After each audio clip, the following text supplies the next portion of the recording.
Welcome back, everybody. In today's video, we're going to be talking about government contracts gone wrong. We've experienced and we've worked on hundreds, if not thousands, of contracts in the span of SAS-GPS being a business, and we have experienced everything. So we're going to share with you some of the good, the bad, and the ugly, and walk you guys through what companies did, why it didn't work, and how you guys can learn from it. And again, we're with Sarah from SAS-GPS. She leads the team who has won over $45 billion in government contracts. Hi, Sarah. Welcome back. Hey, well, how are you doing today? I'm doing great, my friend. So, obviously, not every time that we work with a client or when a client comes to us, they've had a brilliant time working with in the government space, right? There's horror stories everywhere, right? And we kind of curated, 3 stories in today's video that are kind of going to help people understand the most common things that we see, right? And how that negatively impacts their chances of winning, right? Because we can lead the horse to the water, but we can't make them drink, right? So we want to make that really clear for everybody. So yeah, if you want to go ahead and start, we have a case study number 1, which is a pricing mistake. So what happened there? So I brought three stories today. And they're stories about companies that had all the right experience. They had the right skills. They had the right opportunity, and still they lost, right? So I brought 3 kind of common ones that I've seen happen more than one time, and we're not going to call anybody out. So I'm going to go with like company A for the first for the first one, just so that we know. I think the goal for me today was to think like, can I save people time, money, and frustration? So pricing mistake was the first one that I brought. So Company A won dozens of government contracts before. They have a professional proposal team. They work with us. They have strong solutions. They're good at their job, right? They get excellent, reviews. They had a really good submission. Then it came to pricing. Company A priced their project based on some internal assumptions and some old data.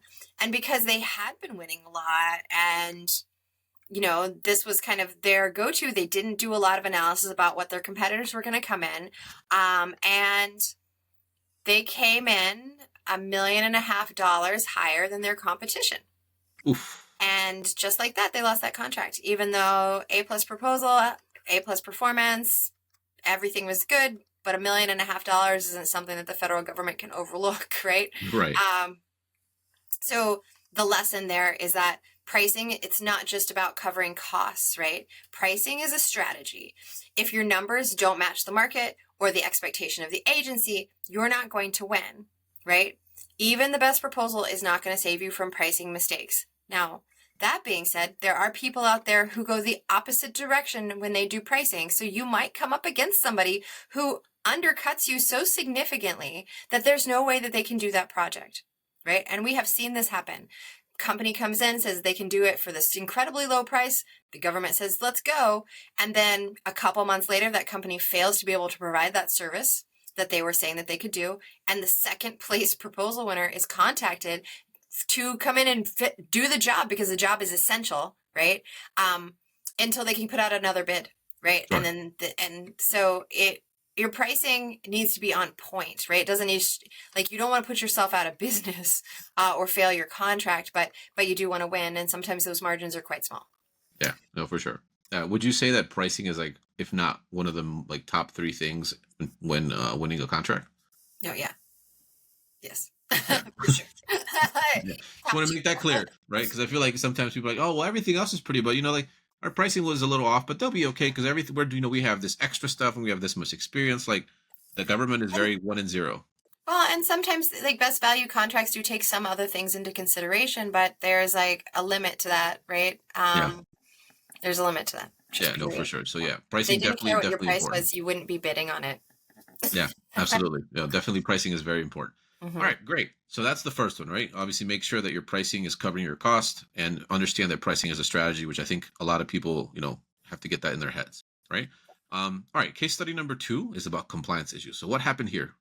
Okay, we're going to call this one Company B. All right, Company B is the front runner. They have literally worked this contract before as the subcontractor. The prime contractor is dipping out. They know this job inside and out. They're highly qualified. They're a great team, right? Their RFP required them to have 14 full-time staff and then like all the, justification and resumes and everything in the proposal for that staff. But company B, having done that job, know that they could do it with just 12. They know this, right? They can deliver the same value, maybe even better with just 12 and keep the price down. So they were like, we're going to submit a proposal with 12 people. Well, the government asked for a proposal with 14 people, right? They submitted the proposal with 12 people. It was more efficient. It was cheaper. It was smart? No, because they were disqualified immediately for non-compliance. So we never got to the price. You never got to the efficiency. You didn't mark the boxes, right? Asked for 14, you gave it 12, and in government contracting, compliance comes first. I always tell people, land the contract, and then if you think the contract could be done more efficiently and more effectively or need some changes, talk about it once you get in there and you've built some rapport and you're doing it, right?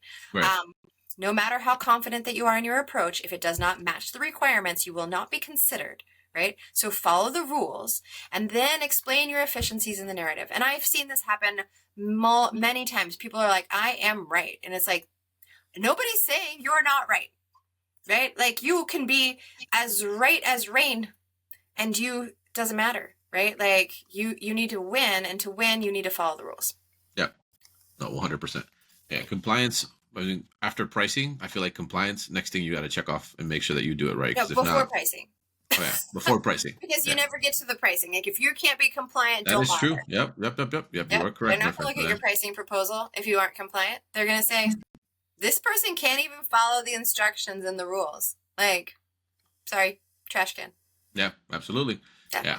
That's and that's kind of a sad thing to see, right? When you have a company that can actually crush it and do a good job and save taxpayers some money, but the government wants what they want, and it is what it is. Well, and it's not even like a critical thinking thing for the government, right? They're like, if you can't follow the instructions, there's some questions about whether or not you're appropriate to do the job. Yeah, simple as that. Mm-hmm. All right, so case study number 3, pipeline problems. So Company C. Company C is a tricky one because pipelines are complicated. Winning government contracts is complicated. But Company C, successful contractor, 20 years of government contracting, maybe more, long track record of wins, good reputation, solid business. They get comfortable. They're busy. They've got so much work, right? Like they've got all these contracts. So these kind of lag on bidding on new ones. They're kind of business development, and that government contracting business development side stops, kind of being productive, or they're going to get understaffed. And suddenly all of their existing contracts are ending, right? And they're like, oh my gosh, we only have 2 contracts left, right? Like, we're going to need to wrap back up our government contracting, but here's a problem. In this particular field, Company C is in, but in most, not all government contracts, but a lot of them, they're going to ask you if you have 3 recent past performance examples in the last 5 years of projects of similar size and scope. If you have let those go beyond 5 years, right? So like, you're like, but I had that one, it was 6 years ago, right? You now don't have 3. They had 2. They tried to use one from 6 years ago. They were non-compliant. So their proposal, not compliant. They didn't qualify, right? Company C only had 2. So they keep losing on compliance. So that's a hard one to get out from under, because I tell people the hardest part about government contracting is getting started, right? Yeah. Because of that catch-22 of them asking you to have past performance to be able to do the job, right? Like you're like, how do I get to do a job if I have to have past performance to do a job, right? Like which comes first, the chicken or the egg? And there's lots of ways to go around that, right? And probably we have some resources or some videos on that, subcontracting, joint ventures, all kinds of things that you can do to kind of get your foot in the door, maybe with a partner who didn't let all their contracts expire, didn't lose their contracts, but you don't want to have to do that twice. You want to do that once to get in the door, and then you want to keep it rolling. So the lesson is, don't stop building and working your pipeline. Even when you're busy, stay visible. Keep bidding. Make sure that you're keeping your qualifications current, that you're keeping them relevant. Because when your one contract runs out, and it will run out, 5 years, a lot of them, 3 years, some of them are 10 years, depends. It will run out though. and you will need to be ready. Or in the case of like right now, like contracts are getting canceled all over the place, right? And if you only had one and you didn't have anything coming in your pipeline, you now don't have a business, Yep. right? So Yep. like Yeah. having multiple government contracts is a good idea. Pipeline development, solid. Yeah, no, it's always a good idea not to put all your eggs in one basket, especially, in our current status of things. Well, every Um, 4 years. yeah, I mean, to be fair, yes, every 4 years, right? But yeah, no, I think this is a good thing for a lot of like CEOs thinking long term, right? Or like, sons and daughters, or transitional, like companies that are in transition that are coming from, a team, like they need to understand this part. Like you need to keep bidding, right? Because like, no, I'm cool, like I have a contract that's for 10 years and we're set. We're okay. We don't need anything. And like you said, right, 10 years comes, knocks on the door. Hey, we need to get into the contract, and you're not able to, go bid for any contract. That is a business killer. And sorry, like, how have you seen, like, companies who do this correctly with you guys? Like, what do they constantly do? Like, what are some of the things that they're doing to consistently build their pipeline? Oh, to build pipeline, I mean, you got to keep doing your searches. You got to, I would say have good relationships with your contracting officers, continue to go to networking events, not just with government, government networking, but also networking with companies that are like yours or would be good fits to work with your company for something maybe that you don't do. Keep those professional relationships alive, and and keep looking and keep thinking about growth. I mean, this is capitalism. And in capitalism, what do they say? I think they say if you're not growing, you're dying. Yeah, or Something something like like that. that. Yeah. So you kind of do have to kind of keep your eye on that prize, especially when you're talking about government contracting, right? So, Yeah. No, and I think um, it's a good strategy to like, as a business owner, right, to like always be thinking about expansion, especially in the government space, because you do need to consistently win, right? Because if not, you're going to be left behind, right? So there's three things that you wanted us to take away from this video, my friend. Is, great proposals don't win if your pricing misses the mark, right? Smart solutions don't matter if your proposal isn't compliant, and a strong past won't help if your pipeline goes cold, right? And then your bank account will go cold, and your business will go bye-bye. we don't want that for anybody. Yeah, Like, no, not at all, right? yeah, And again, like we don't charge you for asking us, can I win this bid, right? Like that is something we do as a complimentary, service for our potential clients and our current clients, right? yeah. Um, Before we end the video, so I just want to ask you, because like we want to be really clear, right? Before somebody goes and bids on a contract, we have a video on that already. I'll link it somewhere here in the corner here, so people can go click on it, right? Okay. But just really quickly here, like, because people are going to have this question, right? What's the thing that you would tell people before they contact you, right? They say, hey, I want to bid on this contract. What do you recommend them do? Well, I mean, it really depends on the people's level of government contracting experience, I think. But make sure that you can win the contract. If you can go do your homework before you get to me, I would say, like, can you win the contract, right? Yep. Is it one that you can actually do? Can you meet the requirements? And then know that government proposal bidding, the whole process is not going to be free, and it's not going to be cheap. So make sure that you have a workable budget for getting that done, right? Yeah. It's just the way that it goes. You're not going to get a proposal written for $500, Yeah. right? And you're not going to be able to write a proposal for $500 of your time. So you either need to have the budget to have somebody help you, or you're going to need to have the time and money to invest in learning, and then learning by doing, and the ability to lose several contracts and figure out what you did wrong. Process, I mean, that's a lot of time and money as well. Yeah. No, So for I would sure. say, yeah, just kind of do your prep work before you get to Yeah. us, ideally, And right? we'll put a link here in the bottom. There's the document that we have. It's like a 50 something page document that walks through like how to understand an RFP, how to read it, how to search it, make sure that you're compliant, which will give Sarah, an easier time when you chat with her. Because like we don't like telling people no, but if you aren't going to win a contract, we're not the company that's going to be like, yeah, we can do it, and then you're going to lose, right? We'll tell you no. I will tell you that I think that you're going to lose. Yeah. I will not tell you I will not do it for you. There are reasons that you might want to do a contract that you lose, like I said. Like, we had that example of the company who got undercut in price, but then they were the second place, and then they Yeah. came on True. later.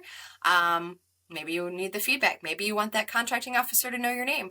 Maybe you want, I don't know. There's reasons. I've had people come across with reasons. Maybe you're really looking like you think this is a long shot, but it'd be a good opportunity to build your library, Sure. right? Like, hey, let's just get this process started, get it written. Once we have a couple written, it takes a lot less effort to write them. Right, especially like your past performance section, if that's not really changing, a lot of that can be like recycled. Even though we would have to rewrite it to be like compelling for that particular project, we already know your business. We already have a bunch of it written up, so hours do go down. So there's sometimes people like to take long shots. I hear you. And I like to support long shots if you understand that it's a long shot, right? So we just try to be really transparent with people. That's our biggest thing, right? You be transparent with us, we'll be transparent with you. And if I think this one is a bad idea for you, I'm going to be really honest, because taking someone's money for this doesn't do me any good if they don't win, because, we want them to win. Then they come back, we work with them, and this is like lovely ROI cycle of everybody succeeding. And I want, just as a human being, I want small businesses and our economic, situation in America to survive, and that's more important than the $3,000 I'm going to get from you and then you go out of business, right? We just have a bigger, longer view and we're a small service disabled veteran-owned business, and we are super flexible and we treat our clients right. Okay, so there's a video that we're going to link now in somewhere on the screen, probably on the top right-hand side, that walks through everything that you need to do to win government contracts in 2025. Me and Sarah spent like 40 minutes just walking through like every single detail. If you're interested in that, go take a look. And Sarah, I'll catch you in the next video. All right, thanks you all. Have a good day. See ya.